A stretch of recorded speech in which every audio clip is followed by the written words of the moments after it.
The biggest lie in real estate is that you need money to get started. I flipped my first house without spending a dollar of my own. I put the whole thing on a credit card and I won it at an auction, sight unseen, 2 days before my wedding, with money I didn't even have yet. By the end of this video, you'll know exactly how to do it, even if you're starting with nothing. But you have to understand what almost killed this deal 3 separate times. Between the day I've won this house and the day I sold it, I found live termites eating the floor, a foot of water sitting in the basement, and a contractor who called me and said the whole house was about to collapse. Any one of those would make a normal person walk away and eat the loss. I didn't. And every move I made to survive it is a move you can steal for your first deal. So let's start at the beginning, because the very first problem is the one that stops most people cold. Houses, watches, mobile homes, and beef. If there's a profit margin, I flip it, and I'll teach you everything I know. Quick background, I owned a couple of rental properties at this time, and before that, I'd flipped little stuff, like cars, baseball cards, candy, random junks off Craigslist, things like that. But I had never flipped a house in my entire life. This one came up as a foreclosure on an online auction website, and I was bidding on it from my aunt's kitchen in Nashville, Tennessee, the week of my wedding. Honestly, not thinking I'd win, and I had no plans to actually win. Then, I got an email that hit my inbox that said, "Congratulations, you won." And my stomach dropped, because I had 24 hours to wire the full purchase price of $126,000, and I did not have that kind of money. I'm 2 days away from getting married. Here's where most people would quit. Number 1, you win the deal, the clock starts, and you don't have the cash. Most people freeze right here and let it die because they only have about $1,000 on the line at this point. But you don't need money, you need access to money. Those are 2 completely different things. I looked around the room I was in, and my entire family was in town for my family reunion that was coupled with my wedding. So I made an offer to one of them. You fund the purchase and I'll pay you 8% interest on your money. They loved it, better than a savings account, and they wired the full purchase price plus $10,000 for all my closing costs and extra fees the next morning.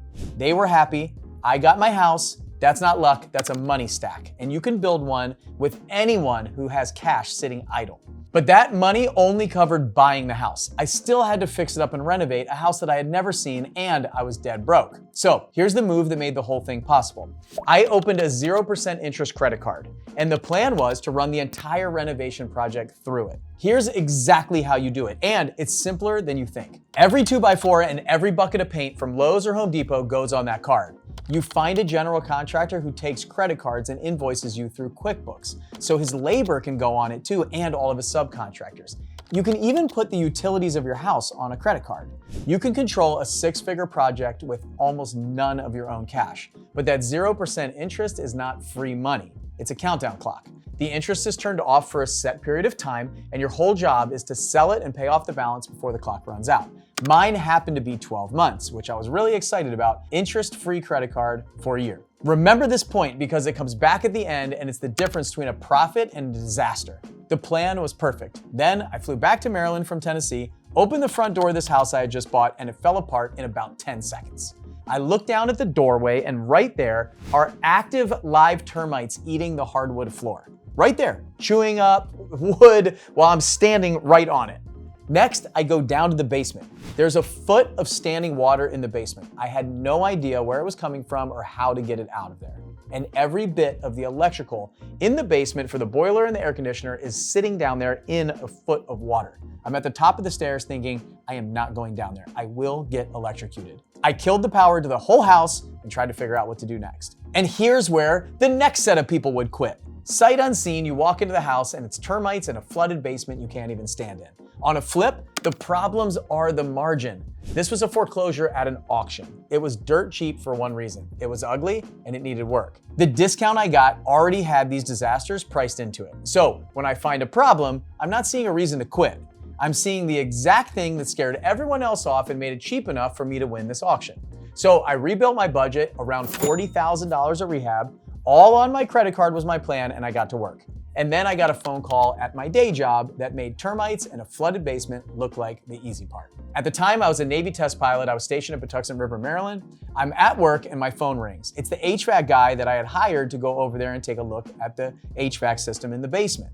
And he says, I'm not touching this house until you replace the load-bearing wall that you removed from the basement. And I'm like, what the heck is he talking about? What wall? What are you talking about? Turns out the previous owner had ripped out a load-bearing wall running across the middle of the basement on a 2-story house. And I had no clue because I didn't know the first thing about construction at the time. The guy tells me, I'm not going back down there, it's not safe, this whole place is gonna come down on me, and he leaves. Here's where most people would have quit again. First flip ever, been married about a month, and every dollar is in the deal that I borrowed on this credit card. And a professional just told me the house might collapse. When you hit something over your head, don't quit and don't overpay.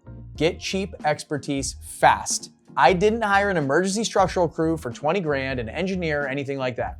My uncle was a contractor in Maryland about an hour and a half away. I called him, he knew construction, and he FaceTimed with me. He told me what we needed to do. He drove down over the weekend and showed me exactly what to do next. And the two of us framed a brand new load-bearing wall out of 2x4s in the basement. Total cost, about 500 bucks. And I walked away knowing how to do it myself forever. The thing that was going to kill the deal cost me $500 in an afternoon, and the best part about it was I acquired a brand new skill that I could use in the future. Once that wall was in, everything started rolling. The HVAC guy came back happy, he fixed the boiler and the air conditioner, and a couple of tune-ups, no full replacement needed.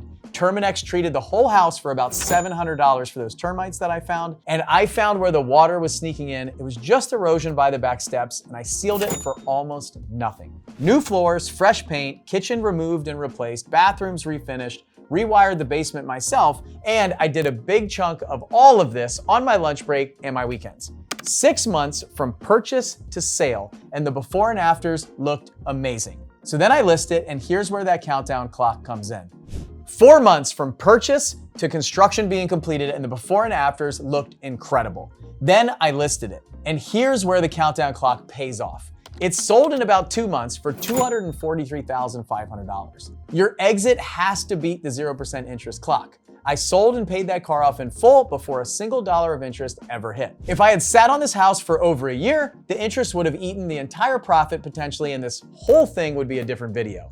Speed is not a bonus with a credit card flip. It's the strategy. If you can't sell fast, don't use the card. I made $43,109 on this first flip of mine. That's about half of my military income at the time. It completely changed my life. I paid my family member back with their 8% interest. I cleared off the credit card, paid the agent commissions, and went looking for the next project. So if you're taking notes, there's your whole playbook. And if you didn't get it, go back and watch it again. And every piece of it came out of this one ugly house. You don't need money, you need access to it. Build a money stack with other people's idle cash, fund the rehab on a 0% interest credit card, treat every problem you would find as the margin that made the deal cheap, not a reason to run, and sell fast enough to beat the clock so you pocket the profit instead of paying interest. That's it. That is how you flip a house when you're getting started with no money. If you want the actual numbers behind this deal, the financing note I used with my family member, my entire rehab budget, the whole breakdown, everything, drop a comment in this video and I'll get it over to you. Because here's the part that still gets me. That one house turned into the next one where I made $45,000. Then the next year I did 67 houses. Then the next year, 135 houses. The year after that, 187 houses.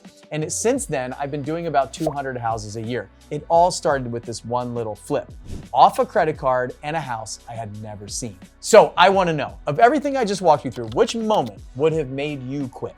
The termites at the front door, the flooded basement you couldn't step into, or the contractor telling you might collapse? Maybe it was even, I don't have the money when I first won the auction. And if you want to see how I turned this one flip into 200 houses a year, that's the next video. I'll see you there.